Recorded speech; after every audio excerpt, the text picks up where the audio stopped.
नमस्कार। आज हम एक बहुत ज़रूरी मुद्दे पर बात करने वाले हैं, भारत में मीडिया की आज़ादी और साथ ही सेंसरशिप का जो पहलू है उस पर भी। जी। हमारे पास एक दस्तावेज है, भारत में मीडिया स्वतंत्रता या सेंसरशिप। इसी के आधार पर हम ये समझने की कोशिश करेंगे कि असल में स्थिति क्या है, मतलब कितना स्वतंत्र है हमारा मीडिया, क्या दबाव है। बिल्कुल। और ये विषय ऐसा है जो हम सबको जानना चाहिए। हाँ, तो सबसे पहले चलिए ये समझते हैं, दस्तावेज के हिसाब से मीडिया की स्वतंत्रता का ठीक ठीक मतलब क्या होता है। ये सिर्फ मतलब कुछ भी लिख देना तो नहीं है ना? नहीं नहीं, बिल्कुल नहीं। दस्तावेज इसे काफी साफ बताता है। ये है बिना किसी डर के, बिना किसी बाहरी दखल के जानकारी इकट्ठा करना, उसे रिपोर्ट करना और हाँ, उस पर अपनी राय, अपनी टिप्पणी देना। अच्छा। और इसमें सिर्फ अखबार या टीवी ही नहीं, आज के ज़माने में radio, digital news sites, social media, वो सब इसमें आ जाता है। राइट। और दस्तावेज ये भी याद दिलाता है कि हमारे संविधान का जो अनुच्छेद 19(1)(a) है, वो भाषण और अभिव्यक्ति की स्वतंत्रता देता है। वही। एक तरह से मीडिया की आज़ादी का आधार है। और फिर इसका दूसरा पहलू है सेंसरशिप। दस्तावेज इसे कैसे समझाता है? क्या ये सिर्फ बैन लगाना है? नहीं, देखिए, दस्तावेज के मुताबिक ये उससे कहीं ज्यादा है। सेंसरशिप तब होती है जब कोई सरकार या कोई भी अथॉरिटी वो किसी कंटेंट पर रोक लगाती है या उसे काट छाट करती है, सीमित करती है। और ये सीधे तौर पर भी हो सकता है, जैसे कोई सरकारी आदेश आ गया, बैन लग गया, या फिर अप्रत्यक्ष रूप से भी, जैसे दबाव बनाना, कोई धमकी देना, या मान लीजिए विज्ञापन रोक देना। कई बार मानहानि, कानूनों का डर दिखाया जाता है। और आजकल तो फिल्में, किताबें, खासकर ये OTT shows, social media post, ये सब भी दस्तावेज कहता है सेंसरशिप का सामना कर रहे हैं। हाँ, ये OTT वाला मामला तो काफी सुनने में आता है। अच्छा, दस्तावेज कुछ खास कानूनों का भी जिक्र करता है जिनका मीडिया पर सीधा असर पड़ता है। उनके बारे में थोड़ा बताएंगी, जैसे दस्तावेज में है? जी हाँ, दस्तावेज कई कानून गिनाता है, जैसे पुराना press council of India act है, फिर केबल टीवी नेटवर्क्स एक्ट है, और हाल के जो ये डिजिटल प्लेटफॉर्म के लिए IT नियम आए हैं 2021 वाले। हाँ, उन पर तो बहुत चर्चा हुई थी। बिल्कुल। दस्तावेज कहता है कि इन पर काफी बहस है, क्योंकि ये सरकार को कंटेंट हटाने का अधिकार देते हैं, ऐसा माना जाता है। फिर एक ऑफिशियल सीक्रेट्स एक्ट भी है, 1923 वाला। वो तो बहुत पुराना है। जी। और दस्तावेज के मुताबिक ये सुरक्षा से जुड़े मामलों की रिपोर्टिंग को मुश्किल बना सकता है। और एक चिंताजनक बात जिसका जिक्र दस्तावेज में है, वो ये कि कभी-कभी पत्रकारों के खिलाफ UAPA जैसे सख्त कानून, हाँ, UAPA और देशद्रोह कानून का भी इस्तेमाल देखा गया है। ये तो वाकई गंभीर बात है। ये तो हुए कानूनी पहलू, लेकिन दुनिया भर के हिसाब से भारत की स्थिति क्या है? क्या दस्तावेज में वर्ल्ड प्रेस फ्रीडम इंडेक्स का जिक्र है? हाँ है, और ये आंकड़ा थोड़ा कह सकते हैं चिंताजनक है। दस्तावेज बताता है कि रिपोर्टर्स विदाउट बॉर्डर्स की 2024 की रिपोर्ट में 180 देशों में भारत का स्थान 161वां था। 161वां? ओ जी। और दस्तावेज इसके पीछे कुछ मुख्य कारण भी बताता है, जैसे पत्रकारों के खिलाफ हिंसा का बढ़ना, जगह जगह इंटरनेट शटडाउन कर देना, खबरों पर राजनीतिक और कॉरपोरेट दबाव होना।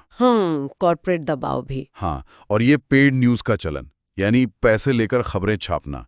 ये सब चीजें मिलकर दस्तावेज के अनुसार स्वतंत्र पत्रकारिता के लिए माहौल को मुश्किल बना रही हैं। 161वां स्थान वाकई सोचने पर मजबूर करता है।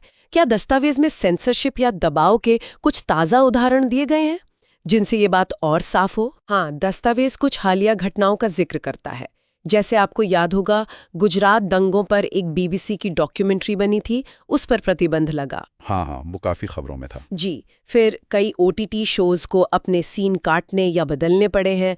IT नियमों का इस्तेमाल करके सोशल मीडिया से पोस्ट हटवाने के मामले भी दस्तावेज में बताए गए हैं। अच्छा। और कश्मीर जैसे जो संवेदनशील इलाके हैं, वहाँ रिपोर्टिंग पर पाबंदियों का जिक्र है। और जैसा मैंने पहले कहा, UAPA या देशद्रोह के तहत पत्रकारों की गिरफ्तारी की घटनाएं भी दस्तावेज में दर्ज हैं। ये दिखाता है कि दबाव किस तरह का हो सकता है। लेकिन सिक्के का दूसरा पहलू भी होता है। क्या दस्तावेज में नियंत्रण के पक्ष में दिए जाने वाले तर्कों का भी जिक्र है? मतलब सरकारें या अथॉरिटीज क्यों कहती हैं कि थोड़ा नियंत्रण जरूरी है? बिल्कुल। दस्तावेज उस पक्ष को भी रखता है। अक्सर दलील दी जाती है राष्ट्रीय सुरक्षा की, हाँ, ये तो सबसे आम दलील है जी। या फिर कहा जाता है कि सांप्रदायिक तनाव न फैले इसके लिए जरूरी है, नाबालिगों को गलत या हानिकारक कंटेंट से बचाना है। और आजकल ये फर्जी खबरों और डिसइंफॉर्मेशन का जो मसला है, हाँ, फेक न्यूज़, उसे रोकने के लिए भी नियंत्रण को जरूरी बताया जाता है। दस्तावेज इन सभी तर्कों को नोट करता है। दूसरी तरफ एक मजबूत स्वतंत्र मीडिया के पक्ष में क्या तर्क दिए गए हैं दस्तावेज में? उसे चौथा स्तंभ क्यों कहा जाता है? दस्तावेज इस पर काफी जोर देता है। देखिए, एक आजाद मीडिया ही सरकार पर नजर रख सकता है, उसकी जवाबदेही तय कर सकता है। सही बात है। वो नागरिकों तक सही और पूरी जानकारी पहुंचाता है ताकि लोग सोच समझकर अपनी राय बना सकें, फैसले ले सकें। और एक बहुत जरूरी बात, दस्तावेज कहता है कि ये समाज के हाशिए पर जो लोग हैं, जिनकी आवाज कोई नहीं सुनता या जो सरकार से असहमत हैं, उनकी आवाज को मंच देता है। ये बहुत महत्वपूर्ण है जी, एक स्वस्थ लोकतंत्र के लिए ये आवाजें जरूरी हैं। तो अगर ये मान लें कि सेंसरशिप बहुत ज्यादा बढ़ जाती है, तो दस्तावेज के मुताबिक समाज पर इसके क्या बुरे असर हो सकते हैं? दस्तावेज इसके कई गंभीर परिणाम बताता है। सबसे पहला और सीधा असर तो लोकतंत्र पर ही पड़ता है। वो कमजोर होता है।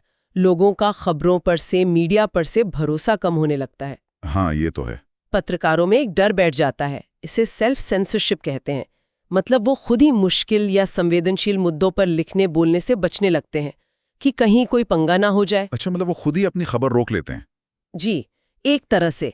इससे क्या होता है कि जो हाशिए की आवाजें हैं वो और दब जाती हैं, और आखिर में दस्तावेज कहता है देश की अंतर्राष्ट्रीय छवि पर भी बुरा असर पड़ता है।